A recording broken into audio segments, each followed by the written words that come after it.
அது அப்பயும் நடவரில்லை, இப்பயும் நடவரில்லை. 2 பேரும் ஏற்றது நாங்க ஆர்ப்பாட்டம் பண்ணோம்.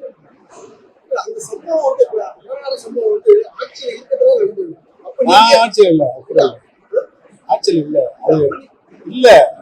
அவங்க நடந்தது ஏப்ரல் மாதம். நாங்கள் இணைந்தது ஆகஸ்ட் மாதம். இல்ல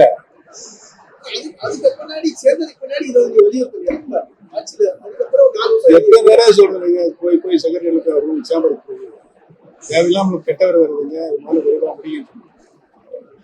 மருத்துவர் ராமதாஸ் சிஎம் பார்த்திருக்காங்க. அதிமுக தலைமை அலுவலகத்தை அதிமுக வேட்டி கட்ட முடியல, கொடியை பயன்படுத்தும் ஜெயக்குமார் சொல்றாரு. எட்டி உதவி யார் என்பது போலீஸ் ரெக்கார்ட் இருக்கு. நாங்க 23ஆம் தேதி நடந்த பொதுக்குழு, அப்ப அக்கிரமம் அநியாயம் நடந்தது. 14ஆம் தேதி நடந்த பொதுக்குழு எங்களுக்கு எங்களுடைய இசையை மற்றும் முழுமையாக அந்த பொதுக்குழுவில் அழைப்புகள் அனுப்பப்படுகிறது.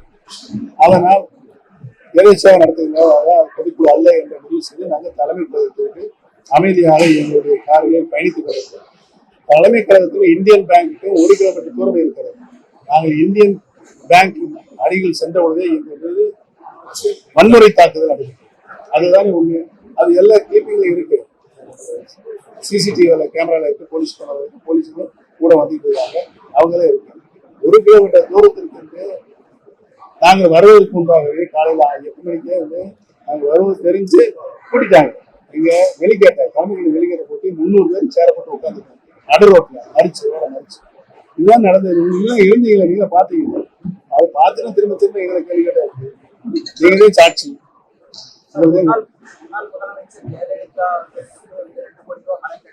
கடன் மறுபடியும் பல கூட்டத்துக்கு முழுமையான விளக்கம் நடக்குது. பொதுக்குழுலே வாசிருக்கீங்க, நல்லா கேட்டுக்க முழுமையா. மாண்புமிகு அம்மா அவர்கள் அவருக்கு 2 கோடி ரூபாய் ரெக்கார்டர் பூர்வமாக கட்ட வேண்டியிருந்தது. புரிஞ்சுட்டீங்களா? அதை கேட்டார்கள். கட்சி பெண்கள் நான் 1 வருடத்தை திருப்பி கொடுக்கிறேன் என்று சொன்னார்.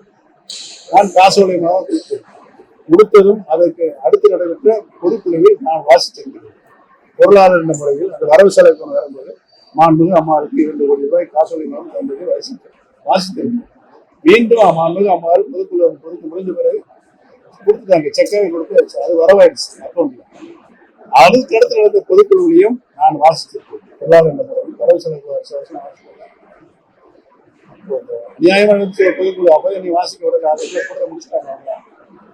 அந்த பொதுக்குழுவையும் நான் கொடுத்தது கட்சியிலிருந்து கொடுத்ததையும் நான் பொதுக்குழுவை வாசிக்கிறேன். திரும்பவும் அம்மா அவர்கள் திருப்பி சேர்த்ததையும் நான் பொதுக்குழுவை வாசித்திருக்கேன். இவ்வளவு பத்திரிகை தொலைக்காட்சி இப்ப போட்டிருக்கீங்க. இதனாலும் சரியா இந்த ஆண்டு வரவு செலவு கணக்கு தாக்கல் பண்ணிருக்காங்க. 260 எங்க இருக்காரு? அவங்க பொறுப்பேற்றிருந்து அண்ணன் சீனிவாசன் பொருளாளர் ஆனதிலிருந்து வரவு செலவு கணக்கு அவர்கள் நாங்கள் கேட்கப் போகிறோம்.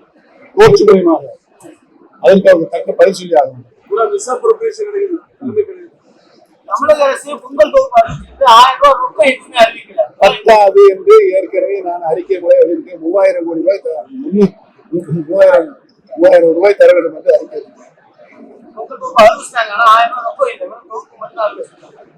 அவங்களுக்கு கேட்கணும். நிறைவே இல்லை, மக்களுக்கு நிறைவே இல்லை. அம்மா இருக்கும்போது என்னென்ன கொடுத்தாங்க பார்த்துட்டு தான் மக்கள் மனமகிழ்ச்சியோட வாங்கிட்டு பொங்கலை இனிப்பப்படுவாங்க. சட்டமன்ற தேர்தலில் பிஜேபி கூட அதிமுக கூட்டணி இருந்தனால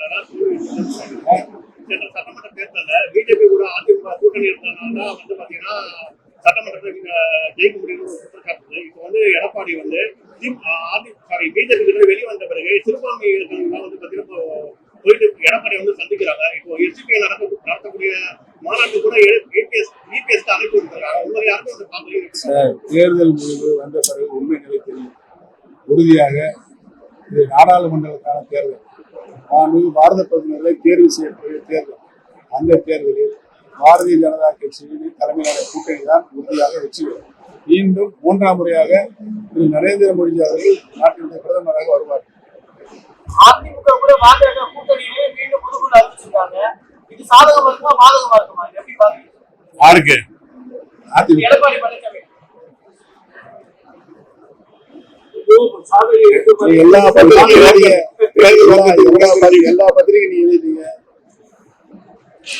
அதிமுகவுக்குள்ள பழனிசாமிக்கு எதிரான தீர்ப்பு வரும் என்று. பிஜேபி கூட்டணியில இருக்கக்கூடிய யாருக்குமே சிறுபான்மையினர் ஓட்டு வந்து கிடைக்க மாட்டேங்குது. நீங்க வந்து பிஜேபி கூட்டணியில உத்தரப்பிரதேசத்துல 38% சிறுபான்மை மக்கள் தான். அங்க இப்போ எவ்வளவு ஓட்டு வாங்கியிருக்காங்க, எவ்வளவு ஆதரவு இருக்கு.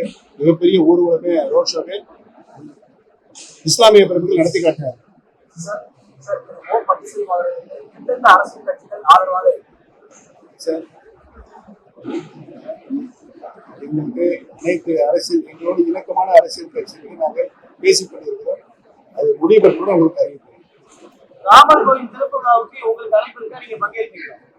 அழைப்பு கொடுப்பதற்காக நேரம் இருக்கின்றார்கள். டிசம்பர் மாதம் 34 தேதி இன்றைய நாளை வருவதாக சொல்லியிருக்கிறார்.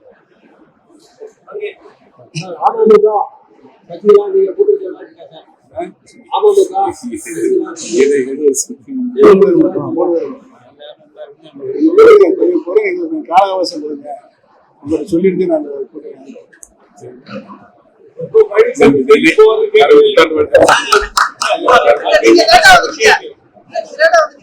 பத்திரிகை மற்றும் தொலைக்காட்சி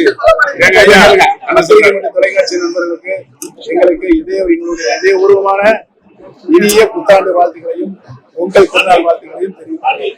பாதகம் செய்பவரை கண்டால் நாம் பயங்கொள்ளலாகாது பாப்பா. மோதி மிதித்து விடு பாப்பா, அவர் முகத்தில் உமிழ்ந்து விடு பாப்பா. அண்மை செய்திகளை உடனுக்குடன் தெரிந்து கொள்ள இணைந்திருங்கள் இயம்நாடு தொலைக்காட்சியுடன்.